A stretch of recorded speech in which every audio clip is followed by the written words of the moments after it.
diretamente ligado, que é a depressão. Então eu queria tomar liberdade, né, nesse momento que você está se apresentando, te fazer uma pergunta. Eu queria que você contasse um pouquinho a época que você descobriu o seu diagnóstico e qual foi a sua relação, e se existiu uma relação com esse tema, depressão, né, a sua descoberta do diagnóstico e depressão.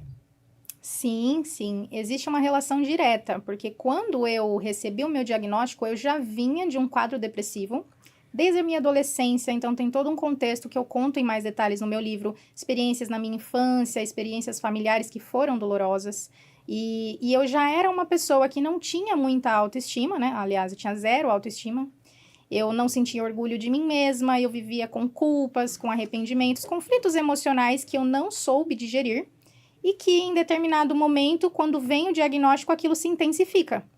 Então, foi um momento de parar para olhar para a minha vida quando eu recebi o diagnóstico, por isso que eu falo que foi uma oportunidade, porque foi um momento em que eu senti que eu cheguei no fundo do poço.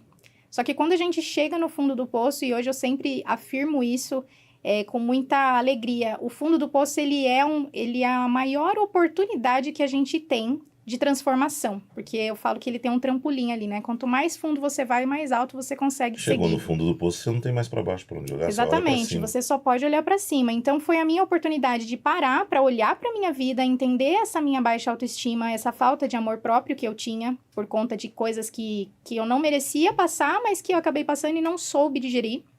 Então eu entrei num processo muito profundo de autoconhecimento, que veio através dessa dor.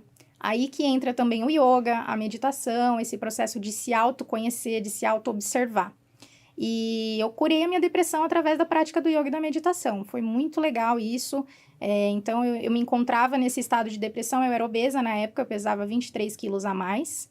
E quando eu comecei a entender que eu merecia ser amada, que eu merecia me cuidar, que eu merecia olhar para mim com mais amorosidade, respeitando o meu corpo, mudando meus hábitos, aí quando eu porque quando você recebe esse diagnóstico, é como se você desse de cara com a morte. Como você mesmo disse, no passado, HIV era sinônimo de morte. Então, eu tinha pouca informação sobre o assunto ali em 2015, aos meus 22 anos, era jovem, estava começando a minha vida, e eu me deparo com um diagnóstico desse, era como se fosse uma sentença de morte para mim. Até que eu fui entender que eu teria continuidade da vida, que hoje o HIV tem tratamento, você não evolui para AIDS. Mas aquilo me deu aquele start que eu pensei, eu preciso fazer algo com a minha vida e preciso fazer algo de bom. Eu vou viver a vida mais extraordinária que eu puder. E aí eu fui buscar esse autoconhecimento e essa cura interior, que hoje me fez me tornar a pessoa que eu sou hoje, feliz, realizada, ajudando outras pessoas.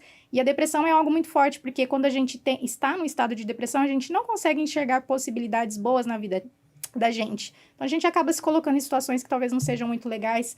O nosso senso de merecimento, ele fica lá A embaixo. autoestima Então, cai. exatamente. Então, é uma coisa muito importante da gente tratar.